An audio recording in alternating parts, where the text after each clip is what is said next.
السلام علیکم ناظرین اس ایپیسوڈ کے آغاز میں عثمان صاحب اور ان کے سپاہی غار کے ذریعے اس قلعے میں داخل ہو جاتے ہیں۔ پھر جیسے ہی عثمان صاحب اور ان کے سپاہی تھوڑا آگے بڑھتے ہیں تو سلجوقی سپاہی ان پر حملہ کر دیتے ہیں۔ پھر عثمان صاحب اور ان کے سپاہی سلجوقی سپاہیوں کے ساتھ زبردست لڑائی کرتے ہیں۔ کئی سپاہی سلجوقی سپاہیوں پر حاوی ہو جاتے ہیں اور ایک ایک کر کے انہیں مارتے چلے جاتے ہیں۔ پھر عثمان صاحب زیر کوتاہی سے کہتے ہیں کہ تم یہاں پر رک جاؤ، میں برہان الب کے ساتھ آگے بڑھتا ہوں۔ زیر کوتاہی عثمان صاحب سے کہتے ہیں کہ آپ بے فکر ہو جائے، میں سلجوقی سپاہیوں کا مقابلہ کروں گا۔ پھر زیر کوتاہی اور کچھ سپاہی وہاں پر رک جاتے ہیں اور سلجوقی سپاہیوں کا مقابلہ کرتے ہیں۔ عثمان صاحب اور برہان الب آگے بڑھتے ہیں۔ جب عثمان صاحب زندان پہنچ جاتے ہیں، وہ دیکھتے ہیں کہ بالا خاتون وہاں پر موجود ہوتی ہے۔ عثمان صاحب بالا خاتون کو دیکھ کر جذباتی ہو جاتے ہیں۔ بالا خاتون عثمان صاحب سے کہتی ہے کہ آپ یہاں سے فوراً چلے جائیں۔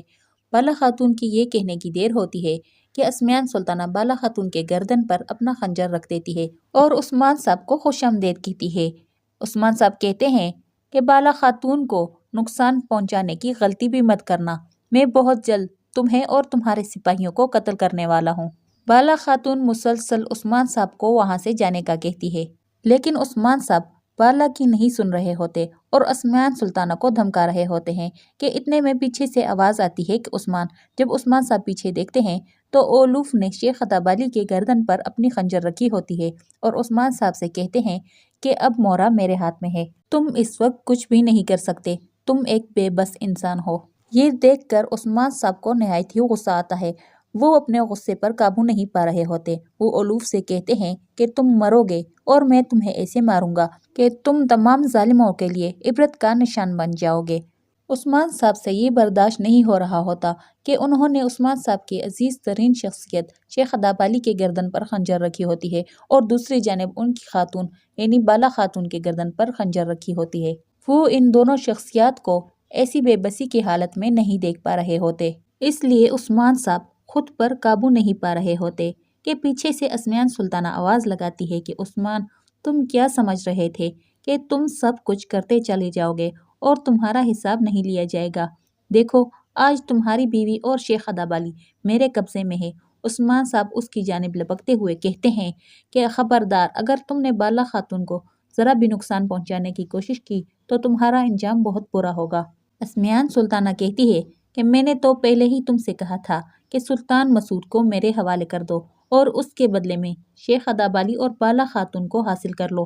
عثمان صاحب جذباتی ہو کر اسمیان سلطانہ سے کہتے ہیں، اگر تمہیں مرنے کا بہت شوق ہے تو بالا خاتون کو نقصان پہنچا کر دکھاؤ۔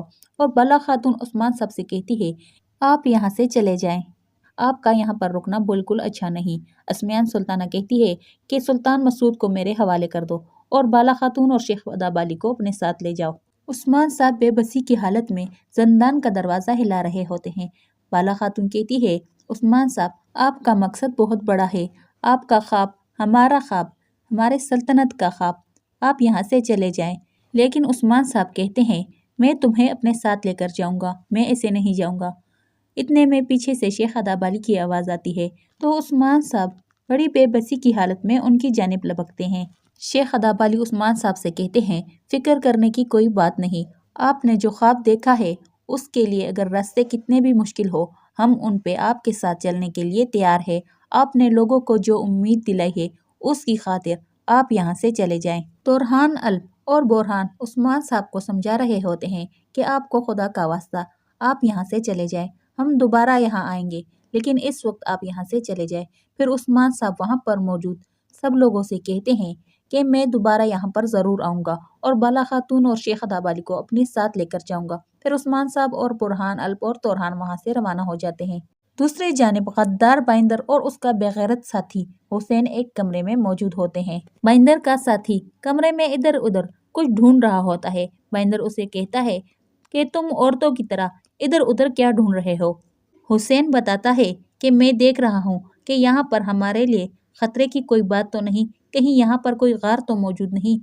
بائندر کہتا ہے، واہ چاودار قبیلے کے بائندر، ایک طرف عثمان صاحب کا خطرہ ہے تو دوسری طرف اسمیان سلطانہ کا، اور سونے پہ سہاگا میرا اپنا ساتھی کسی خطرے سے کم نہیں، کیا قسمت پائی ہے تو نے بائندر، واہ کیا قسمت پائی ہے تو نے۔ جبکہ ان حالت میں بائندر تمہاری زندگی میں مصیبتوں کا آنا تو لازمی تھا۔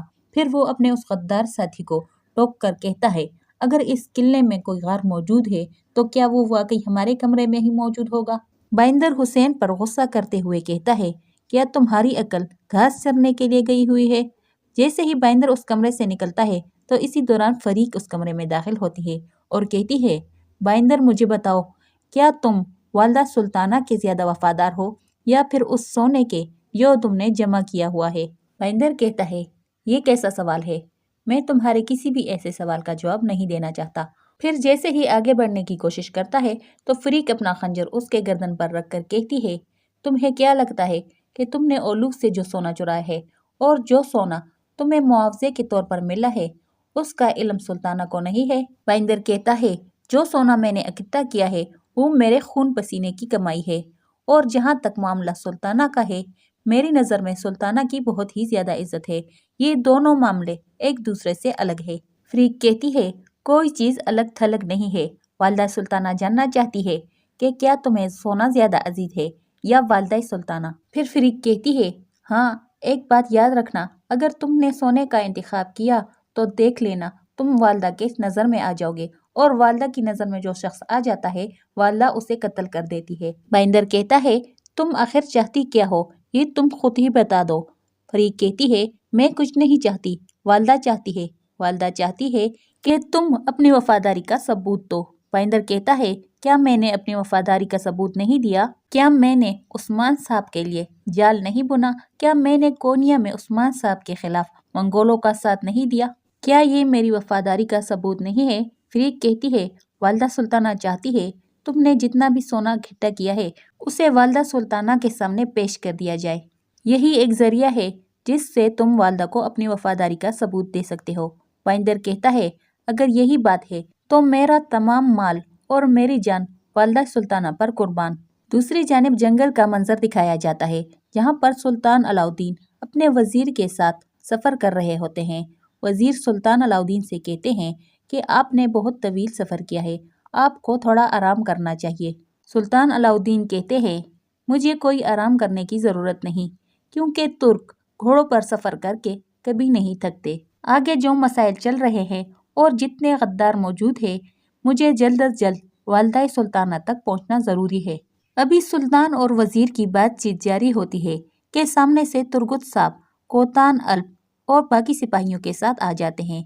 وہ آ کر ادب سے سلام کرتے ہیں۔ سلطان علاؤدین کہتے ہیں کہ پہلے اپنا تعارف کراؤ کہ تم کون ہو؟